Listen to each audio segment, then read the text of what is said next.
Buenos días, bendecida mañana de sábado. Hoy estamos a 19 de abril 2025. Una mañana preciosa aquí en Florida.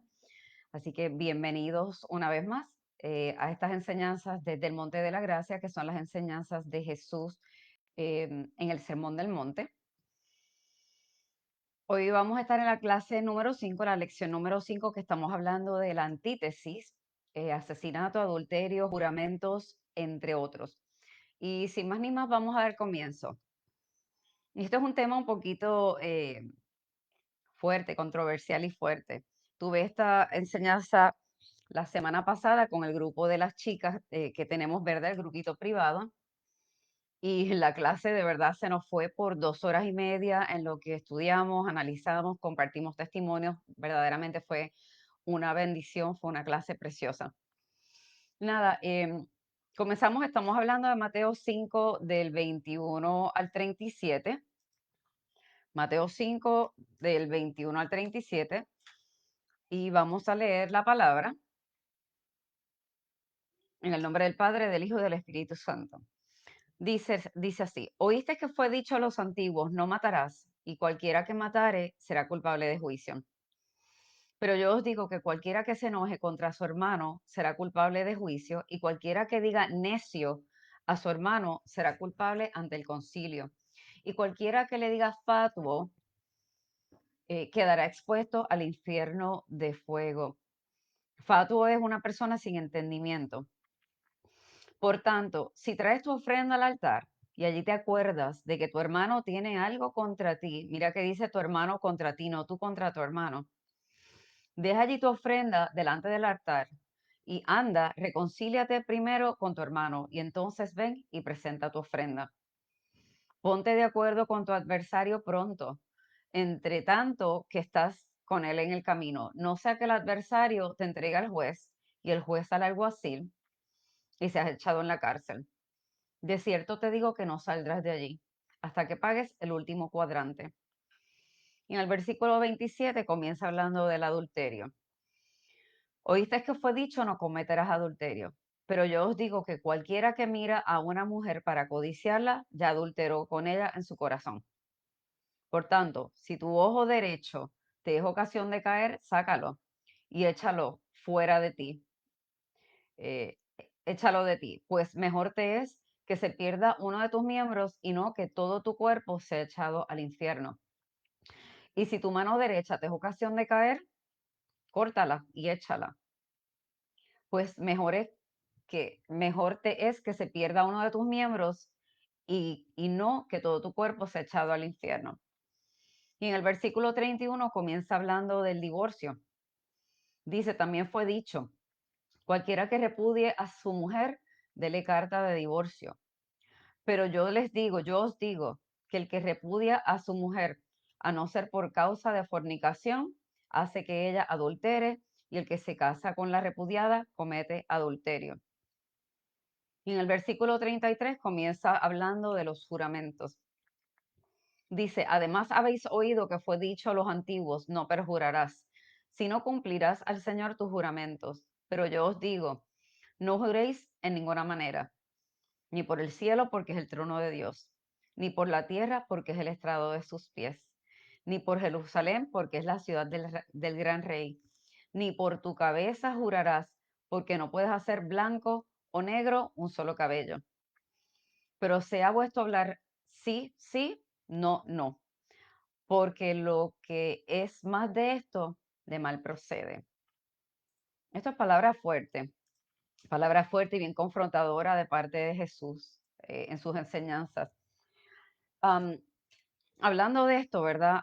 En Mateo 5 del 21 al 22, mayormente, las personas, las personas a menudo piensan, ¿verdad?, que Jesús estaba contradiciendo la ley mosaica con estas enseñanzas, ¿verdad? Pero lejos de contradecirla, Jesús lo que hacía era respaldarla e insistía en su autoridad cuando decía, habéis oído que dijeron, pero yo les digo, ahí Jesús estaba hablando con su autoridad, la autoridad que venía del Padre. Jesús lo que hace es que nos brinda la verdadera interpretación de la ley, tal y como Dios quería o pretendía que fuese la ley, lo que Dios estaba estableciendo a través de la ley, no lo que los fariseos y los escribas interpretaban, ¿no? Bien, hablando de los escribas y los fariseos, ellos restringían los mandamientos bíblicos contra el asesinato o el adulterio solamente a los actos físicos, al llevarlo a cabo, al ejecutarlo.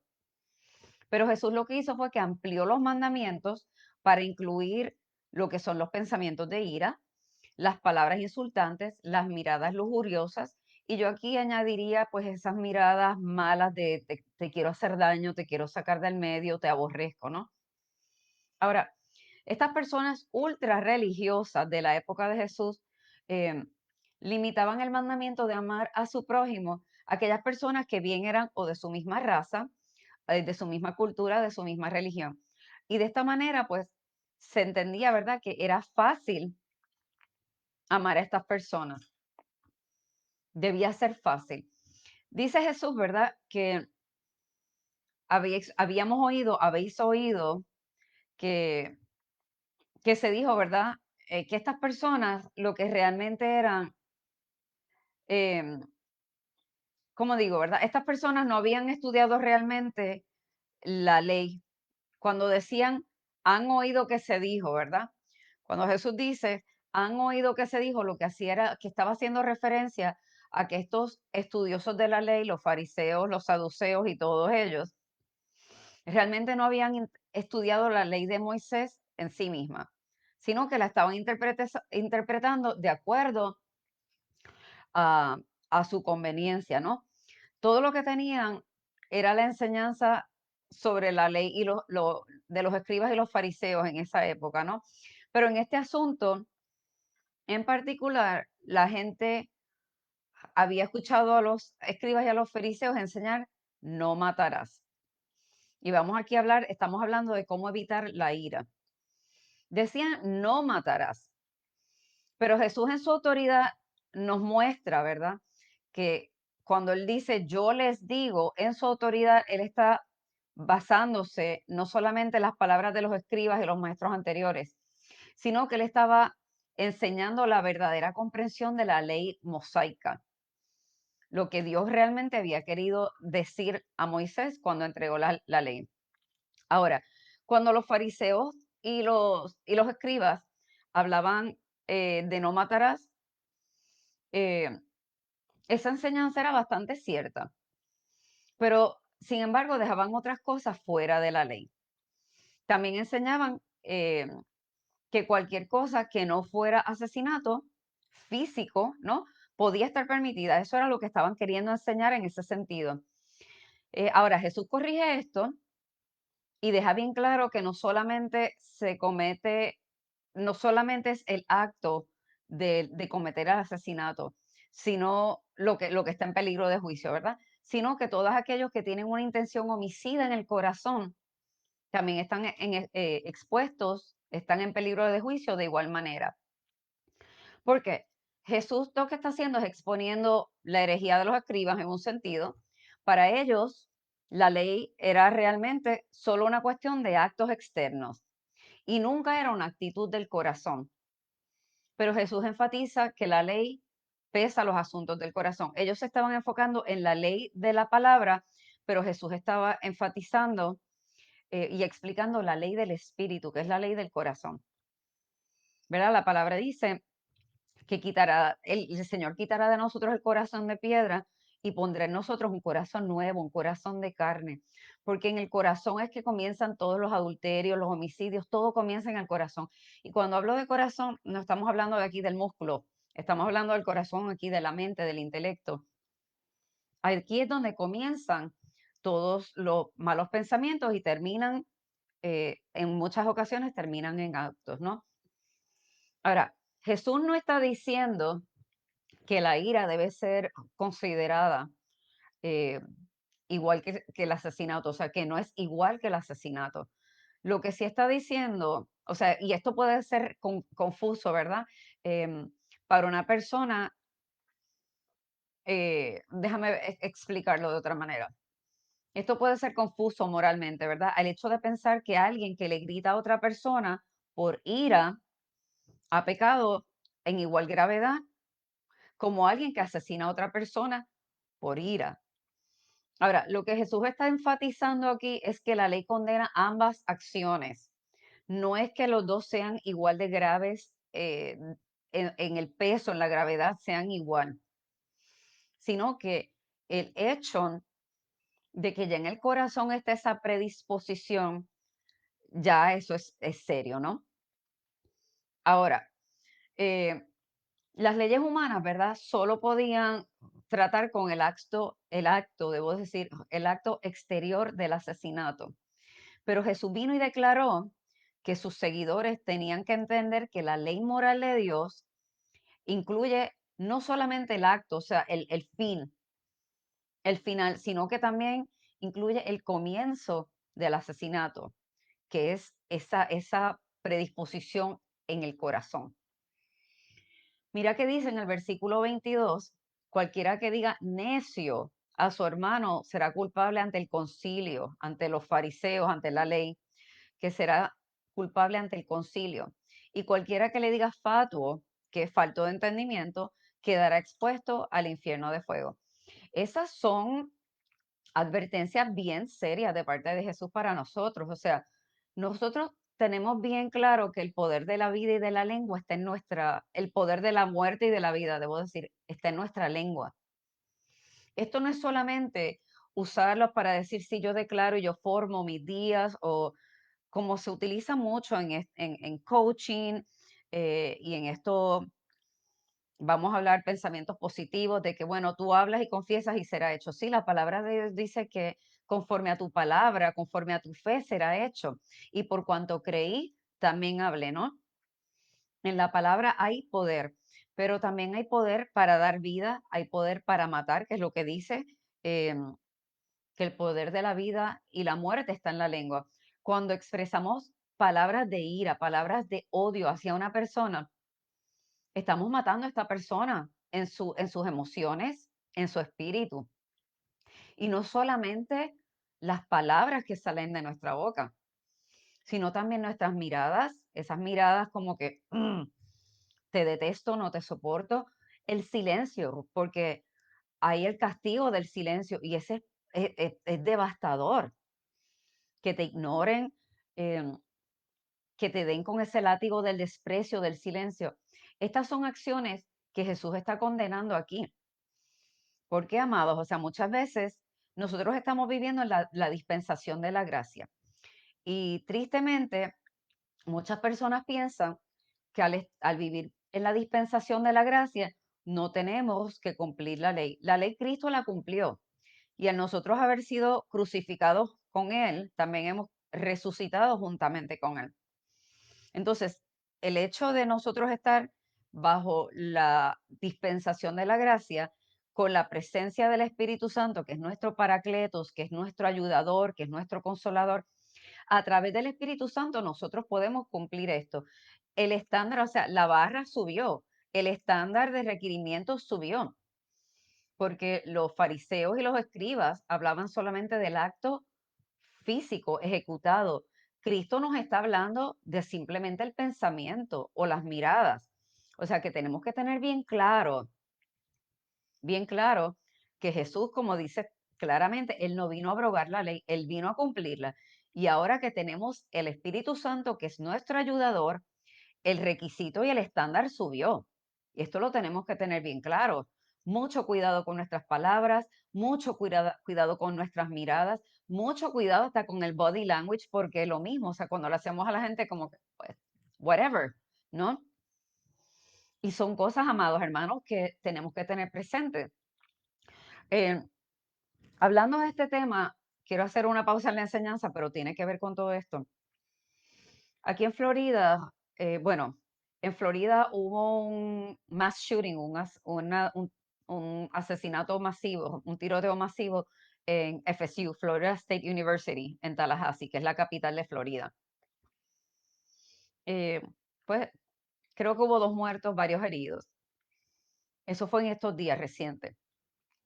Ahora, hace unos días también, en Dallas, si no me equivoco, creo que fue en Dallas, Texas, hubo un asesinato.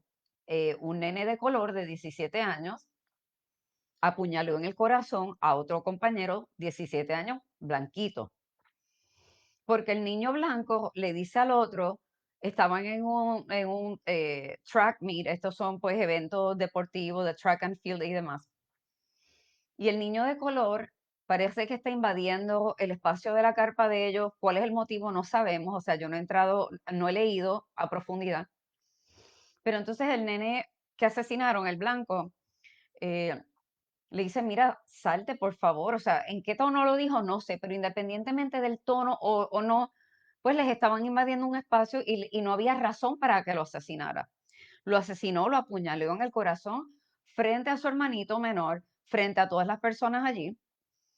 Y entonces vemos estos eventos, vemos estas situaciones que están pasando y nos cuestionamos, ¿qué está pasando? ¿Cómo es posible que esté pasando esto? Tanta maldad, enfermedad mental, tanto daño, tanto mal, pero amados, la palabra lo establece claro. En los últimos días, el amor, la maldad aumentará porque el amor de muchos se enfriará. Y nos preguntamos por qué, porque primero, la iglesia no está haciendo su función, no estamos siendo luz en medio de las tinieblas. No estamos siendo luz en medio de las tinieblas. No se está haciendo efectivo, no se está haciendo ni luz ni sal. ¿Ok? Entonces, por eso mismo estamos llevando este tipo de enseñanzas, porque la iglesia tiene que tomar postura. No podemos seguir permitiendo que la iglesia siga siendo influenciada por el mundo, una iglesia comprometida que cede ante las presiones y ante los valores del mundo, que se amolda a las costumbres del mundo, cuando claramente Dios nos dice, estamos en este mundo, pero no somos de este mundo. Somos luz y sal. Él no nos está pidiendo eh, que seamos luz y sal. Ya esto lo estudiamos en las primeras clases. Él constituyó y él declaró que ya lo somos. Y si ya lo somos, es porque tenemos una función aquí. Otra cosa, eh, todo esto es espiritual. Todo esto es espiritual. O sea, esto es guerra espiritual, es una batalla espiritual que comenzó ¿dónde? En los cielos, cuando Lucero se rebeló en contra de Dios y fue lanzado a la tierra con una tercera parte de sus ángeles, que hoy día son demonios, que andan por la tierra. Y el que no entienda que esto es espiritual, yo te quiero hacer una pregunta hoy. Cuando Jesús estaba en el monte, en los 40 días que se separó en el desierto, en el tiempo de ayuno, cuando fue al monte, que Satanás le dijo, si te postrares, si te postrares y me adorares, te daré todas las naciones. Tú no puedes dar nada que no es tuyo. Tú no puedes dar nada que no es tuyo. Entonces, Satanás allí mismo estableció y dijo, yo soy el rey de este siglo, ¿sí? Él es el príncipe de este siglo, de este mundo en este momento. ¿Hasta qué? Nosotros conocemos el final de la historia. Cuando Cristo venga a reinar en poder y gloria y venga a establecer su reino aquí de manera final, firme y permanente. Pero, amados hermanos, realmente, o sea, estamos siendo sal y luz, estamos siendo luz en las tinieblas y sal de la tierra preservando. ¿Qué estamos haciendo? ¿Qué estamos haciendo? Y el que me conoce sabe que cuando yo ministro, imparto enseñanzas, yo no paso manitas y yo voy con palabras sólidas y serias. Mis amados, o sea, no estamos en tiempos de jugar a iglesia. El tiempo de jugar a la iglesia se acabó y el que no esté afirmado con Dios, la palabra lo establece, que separará el trigo de la cizaña y las cabras de las ovejas. Y el trigo será guardado en el granero, pero la cizaña se quemará. O sea, estas son advertencias serias que nos hace Jesús y tenemos que evaluarnos. A la luz de esto, en estas enseñanzas yo preparé un assessment o una evaluación espiritual que compartí con las muchachas del grupo privado. Y una autoevaluación para cada uno, donde nos evaluamos a la luz del Sermón del Monte, de las enseñanzas del sermón, donde nos evaluamos también a la luz de Primera de Corintios 13, la preeminencia del amor, y donde nos evaluamos también a la luz de Galatas 5, la obra de la carne y el fruto del Espíritu. Porque tenemos que evaluarnos constantemente y ver dónde estamos. ¿Realmente estoy siendo luz en medio de las tinieblas? ¿Estoy reflejando a Cristo? El hecho de nosotros decir que estamos cristianos, que somos cristianos, Estamos diciendo que nosotros somos los representantes de Cristo, los embajadores de Cristo aquí en esta tierra. Entonces, ¿a qué Cristo estamos representando, mis hermanos? Todo el que quiera ese assessment, esa evaluación, me puede enviar un email. El email está en la enseñanza, eh, ministeriopg@yahoo.com. Me pueden escribir y con mucho gusto, con mucho amor, yo les envío el assessment para que puedan hacer una autoevaluación y una autorreflexión de dónde está, si realmente estamos manifestando a Cristo o no. Bueno, entonces, continuando con la clase, ¿verdad? Eh, Jesús establece que no toda la ira es mala. Y de hecho, Dios manifiesta su santa ira e incluso Jesús expresó enojo en ocasiones. Lo vemos cuando volcó y viró las mesas de los cambistas en el templo. Ahora, esta ira eh, nosotros, ¿verdad? Como seres humanos caídos, vamos a sentir una ira justa contra la injusticia o la crueldad. Nosotros que estamos, los cristianos, que se supone que estemos en contra de todo lo que Dios aborrece y detesta. Todo lo que Dios llama mal, nosotros lo tenemos que aborrecer y detestar. Entonces, esta ira justa contra la injusticia o la crueldad, nosotros estamos llamados a expresarla. Pero Jesús a lo que refiere aquí no es esta ira santa, es la ira pecaminosa, es esa ira que proviene del orgullo, del odio o de la venganza. Ahora, hablando de estos pensamientos de ira y las palabras insultantes, ¿verdad? Esto nunca puede llevarnos al acto final del asesinato. No debe, pero son equivalentes, como establecimos anteriormente, son equivalentes a un asesinato ante los ojos de Dios, porque son síntomas de un deseo de deshacerte de alguien que se interpone en tu camino, alguien que te siente, es obstáculo o simplemente que no te agrada por la razón que sea. Y esto también nos hace a nosotros responsables de juicio. Ahora, también vemos, ¿verdad? Jesús nos da una advertencia en estos versículos, nos dice cómo evitar caer en circunstancias tan terribles por la ira.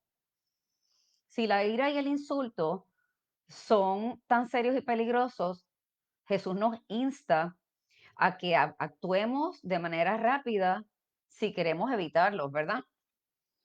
Cuando dice que si tu hermano tiene algo contra ti, vayas y en la medida que puedas, hagas las paces. Hay un refrán en inglés que dice, it takes two to tangle, ¿verdad? Que se necesitan dos como para enredarse. ¿Qué quiero decir con esto? Que en la medida en que esté en nuestras manos, nosotros hagamos lo posible por una reconciliación y por el perdón, ¿no? Pero son dos partes, o tres o cuatro partes, ¿no? Eh, o sea que no todo depende de nosotros. El hecho de que tú tomas el paso y dices, yo en mi corazón decido perdonar o yo voy a moverme a trabajar una reconciliación, porque todos, Dios nos ha llamado al ministerio de la reconciliación y todos estamos llamados a la paz en la medida que sea posible, ¿no? Pero entonces aquí no todo depende de nosotros. Si tú haces tu parte, ya tú estás bien delante del Señor. La otra persona pues es responsable de sus acciones si quiere o no. Ahora, el asesinato es un crimen horrible. La ira odiosa y las palabras insultantes también lo son. Así que cada acción, cada palabra, cada mirada, cada pensamiento que nosotros utilizamos para herir u ofender a otro ser humano es igualmente grave. Y es fundamental que tomemos acción de inmediato para arreglar las relaciones rotas. Y hay momentos en que sí se puede lograr una reconciliación y de hecho hay ocasiones en que la relación es mucho más sana que antes del evento que causó esta discordia, ¿no? Vamos a decirlo así. Pero requiere madurez, requiere sanidad y toma tiempo. ¿Ok? Tenemos que tener presente y tener la conciencia de que el perdón no es un sentimiento, el perdón es una acción, es una decisión. Usted dice, yo tengo que perdonar porque Dios me exige que perdone. Pues mira, usted viene delante de Dios y le pide que a través del Espíritu Santo ayude a perdonar. And this is easier said than done. Es más fácil decirlo que hacerlo, pero yo lo he tenido que vivir. Lo he vivido, ha sido parte de los procesos de formación. Y sé que al igual que yo, muchos más lo han tenido que vivir también. Pero a través del Espíritu Santo podemos tomar la decisión y decir, Señor, yo no quiero tener esta carga en mi corazón. Ayúdame a perdonar. Hoy yo decido, aunque me duela, hoy yo decido, yo expreso con mi boca y no tienes que hacerlo delante de la persona. Tú lo vienes y lo haces delante de la presencia de Dios y le dices, Señor, yo decido perdonar a esta persona. Y el Espíritu Santo va a comenzar la obra, a sanar, a pasar ese bálsamo y a sanar y cicatrizar esas heridas. Bien, ahora, eh, Pablo en Romanos 12:18 nos exhorta a la paz y dice, ¿verdad? Que si es posible, en cuanto dependa de nosotros, que estemos en paz con todo el mundo, con todos los hombres. Eso fue algo pues que mencionamos ya. Ahora, vamos a ver qué habla Jesús de la lujuria. ¿Cómo evitar la lujuria? Jesús se ocupa eh, de lo que habían oído respecto a la ley del adulterio. Él viene a explicar qué era lo que habían oído en términos de la ley sobre el adulterio. Los maestros en la época enseñaban que el adulterio en sí era malo, pero aplicaban la ley solamente a las acciones, no a la intención del corazón. Y Jesús explica que es posible es posible, ¿verdad?, cometer adulterio o asesinato en nuestro corazón, o sea, la mente. Y que esto también es un pecado y que está prohibido por el mandamiento contra el adulterio. Ahora, es importante entender que Jesús no está diciendo que el acto de adulterio y el adulterio en el corazón sean lo mismo, igual que el asesinato y el hecho el pensamiento, que no es lo mismo. Y muchas personas se confunden con este punto y yo no sé si realmente sea que se confunden o lo usan para irse por la tangente, por la verdad, y aprovechar y decir, bueno, ya que adulteré en mi corazón, pues déjame hacerlo, porque pues en la práctica, pues porque ya lo hice. No, porque es que de todos modos la palabra nos dice, Jesús nos pide que nos arrepintamos de nuestros pecados. O sea, si tú sabes que adulteraste en tu corazón, en lugar de ir a cometer el acto físico, lo que procede es venir delante del Señor con un corazón contrito y arrepentido, y no entonces cometer el acto físico. Ahora, el hecho de cometer el acto físico es mucho más serio que el adulterio en el corazón. ¿Y por qué? Porque estamos pecando contra el templo del Espíritu Santo, que es nuestro cuerpo. Y entonces estos son pecados y ambos están prohibidos por el mandamiento contra el adulterio. Esta clase está dura, ¿verdad? Bien, también es importante que podamos distinguir entre la tentación de pecar y el pecar, el realizar el acto en sí, ¿verdad? Y quiero mencionar una cita de Bruce. Cuando estaba haciendo el estudio encontré esta cita. Dice que la mirada se supone, o sea, para que se considere, bueno, la mirada se supone que no debe ser casual, sino es una mirada persistente. El deseo no debe ser involuntario o momentáneo, sino atesorado con el corazón. Esto es lo que se constituye para que realmente se considere que ya tú adulteraste en tu corazón y pecaste. No es una mirada casual de que tú miras a una persona y dices, wow, es un hombre atractivo o es una mujer bella. Nosotras las mujeres miramos a otras mujeres porque son preciosas y tenemos que admirarlas y decir, wow, qué mujer hermosa. Y me imagino que los hombres también mirarán a otros y dirán, oye, ese es un hombre apuesto, es un hombre elegante. Y no hay nada de malo en eso. Lo que está mal es cuando venimos con el deseo. Y aquí quiero hacer una pausa y dar un ejemplo.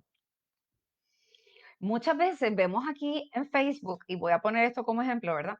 Muchas veces vemos en Facebook el montón de mujeres con Chayanne.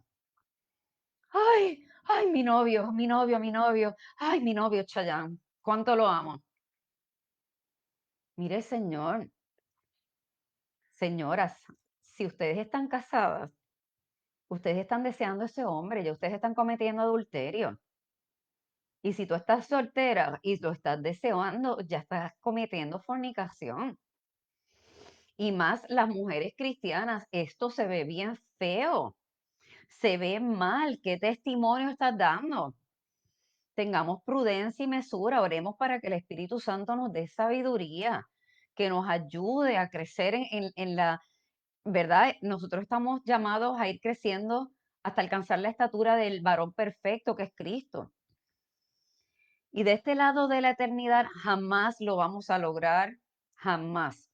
Pero por eso Dios nos dejó el Espíritu Santo. Nos dejó el Espíritu Santo con ese acto precioso de amor de Cristo en la cruz. Tenemos un Espíritu Santo que nos ayuda y que nos guía, pero tenemos que venir humildemente, primeramente, o sea, si no reconocemos el pecado, si no reconocemos que estamos mal, ¿cómo vamos a arrepentirnos y cómo vamos a decir necesito ayuda? Así que nuevamente, si alguien quiere el assessment, la evaluación, ahí está. Envíeme un email y se la envío para que se pueda sentar en oración, que le pida al Espíritu Santo y le diga, ayúdame a contestar esto con la verdad, a evaluarme dónde estoy yo parado a lo que establece tu palabra. Bien, entonces son cosas serias. Mira, entonces Jesús afirmó que el significado del mandamiento de Dios era mucho más amplio y profundo que una simple prohibición de acto de pecado sexual. Que la prohibición del adulterio incluía las miradas lujuriosas y la imaginación impulsada por el sexo, todas estas fantasías que se hace la gente con estas personas. Y hablé un ejemplo de Chayanne, pero también los hombres con ciertas mujeres están en lo mismo. Esto es de los dos lados. Entonces, podemos cometer asesinato con nuestras palabras y podemos cometer adulterio con nuestros corazones. Eso ya debe estar claro. Ahora, cuando Jesús dice que si tu ojo te es ocasión de caer, lo saques y lo eches, y que si tu mano es ocasión de pecar o de caer, que la cortes y la eches, Jesús no nos está diciendo que hagamos esto literalmente, que nos mutilemos, no. Lo que nos dice es, si tu ojo te causa pecado, no mires. Si tu pie te causa pecado, no vayas. Si tu mano te causa pecado, no lo hagas. Porque es mejor renunciar a algunas cosas, algunas experiencias que esta vida nos ofrece para que podamos entrar en la vida eh, que es verdadera, que verdaderamente es vida, la vida eterna. Bien, eh, tenemos que tener presentes, ¿verdad? Como he mencionado ya, nosotros estamos en este mundo, pero no somos de este mundo. Y Dios nos da una advertencia bien clara respecto a todo esto. Si nos constituimos, si somos amigos del mundo, nos constituimos enemigos de Dios. Y el que ama a Dios permanece en su palabra. Si no permanecemos en su palabra, estamos siendo unos mentirosos y unos hipócritas. Y no lo digo yo, está en la palabra establecido. De hecho, compartí un post en Facebook de esto hace unos días atrás. Lo pueden buscar. Ahora, volvemos. Como menciono, Jesús no está abogando aquí por la mutilación física literal, como ya hablé, sino lo que él está haciendo es abogando por una negación del yo, del mismo. Eh, Jesús lo que hace, ¿verdad? Cuando él nos dice que tomamos nuestra cruz, significa morir a nosotros mismos. Pero una cosa que yo entendí también cuando él dice que todo el que quiera venir en pos de él, niéguese a sí mismo, tome su cruz y que lo sigamos. No solamente es el morir a nosotros, el hecho de tomar la cruz. Cuando tomamos la cruz también estamos tomando todo el poder de lo que Dios, de lo que Cristo hizo en esa cruz, el sozo, la liberación, la salvación, la liberación, la sanidad, todo lo que compone o conlleva el sozo. El sozo es en la palabra griego, lo pueden buscar en la concordancia, es S-O-Z-O, sozo, búsquenlo pueden buscar a sí mismos, o sea, si no saben cómo utilizar concordancia, pueden buscar en un Google Search soso en griego y les va a buscar, les va a dar llevándolo a su conveniencia. Y un versículo bíblico que saca muy de contexto y mayormente los machistas es que la mujer cae en la congregación y entonces no entienden que la mujer puede ser pastora, puede ser ministro. Y me estoy saliendo un poquito de la tangente, pero vamos por lo mismo de que tenemos que interpretar la palabra de manera correcta. Cuando Pablo, cuando se escribió eso, cuando Pablo llevó ese mensaje, tenemos que verificar el contexto histórico y cultural en el cual se dijo esa palabra. En esa época, la asamblea, o sea, el culto, ¿verdad? O la reunión o el servicio, las mujeres se sentaban a un lado y los hombres se sentaban al otro. Las mujeres no eran tan instruidas en la palabra como los hombres en esa época, ¿no? Y el sentarse las mujeres de un lado y los hombres del otro, cuando ellas no entendían algo que el rabino o el maestro estaba enseñando, de un lado de la asamblea al otro, ellas le preguntaban al marido, hey, explícame porque no entiendo. Para evitar el desorden que se causaba, que parecía un gallinero, ¿verdad? Preguntando de un lado a otro, Pablo dijo, la mujer calla en la congregación, o sea que cuando llegue a su casa, pregúntele a su marido. Así que no podemos hacer una doctrina de un solo versículo, porque la palabra, cuando vamos y estudiamos, hay versículos donde supera. Si Dios usó una burra, un burro para dar una palabra, ¿por qué Dios no va a usar a una mujer? Salmo 68:11 dice que el Señor daba la palabra y ellas, mujeres, corrían con ellas. En el pozo, Jesús le habla a la samaritana y ella corre con la palabra. Una mujer evangelista. Así que vamos a dejarnos de machismo, vamos a dejar de hacer las cosas como no son, porque cuando Dios va a llevar su palabra, hasta las piedras va a usar. Y si no hay hombres listos, preparados, capacitados o dispuestos a llevar la palabra de Dios no va a dejar de correr, va a usar mujeres. Y ciertamente hay mujeres que se levantan con poder y autoridad por Dios, otorgados por Dios, para llevar la palabra. Así que seguimos. Eso fue un paréntesis un poquito extenso. Bueno, eh, hablando de que Jesús no aboga por la mutilación física, sino pues significa que rechacemos las cosas pecaminosas para darle muertes a ellas. Jesús lo que nos está diciendo es que es mejor renunciar a algunas experiencias en esta vida, cosas que son efímeras y temporales, para entonces entrar en la vida eterna. Y entonces tenemos que decidir qué vamos a hacer. Ahora de la fidelidad en el matrimonio. Otro tema fuerte. Ahora, Jesús ilustra aquí cómo Dios pretendía que se obedeciera la ley en lo que respecta al divorcio o más precisamente en la fidelidad en los matrimonios, ¿no? Ahora, en estos versículos, Dios no, o sea, perdón, estos dos versículos no representan todo lo que Jesús enseñó sobre el divorcio. Esto era solamente un resumen de lo que dijo en esa ocasión. Volvemos a los contextos. Tenemos que verificar los contextos, cómo se dijo, cuándo se dijo, por qué se dijo, a quién se dijo. Ahora, Jesús tomó el hecho del divorcio como algo bien serio porque él tomó el matrimonio bien serio. ¿Por qué? Porque el matrimonio es una representación de la relación de Cristo con su iglesia. Y ahora, ¿cómo se están reflejando, qué están reflejando los matrimonios cristianos hoy día? ¿Qué se está reflejando? Hermanos, estas cosas no se enseñan en las iglesias y por eso estamos como estamos. Estamos como estamos. Pero gloria a Dios, están estas enseñanzas. Les exhorto, por favor, que las compartan. Ya esta es la quinta clase.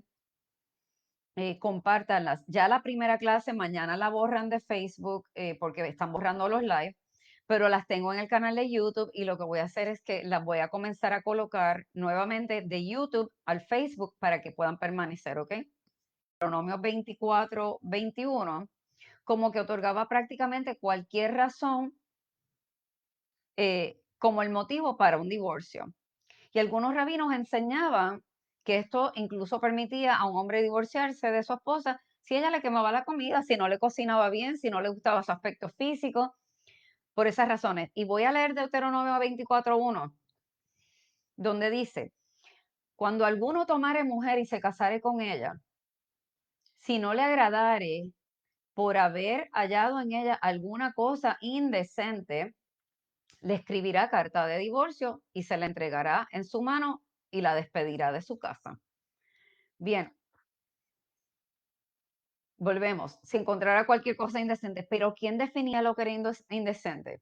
Volvemos. Entonces aquí los fariseos y los escribas que decían, ah, bueno, pues si que te queme la comida, si no te gusta cómo cocinas, si no te le gusta cómo mantienes la casa, su cuidado personal, eso es considerado como indecente y la puedes enviar.